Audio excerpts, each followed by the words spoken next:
Di sini dipersilakan Aina Humaira untuk membacakan Isra. Guru-guru dan semua murid diharap bersedia.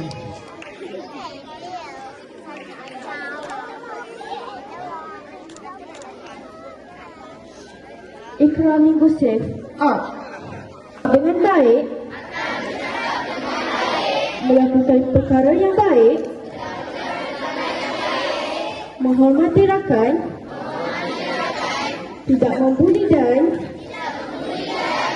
tidak menyakiti orang lain. Jika saya melihat buli, saya akan mendapatkan bantuan. Bersama-sama kita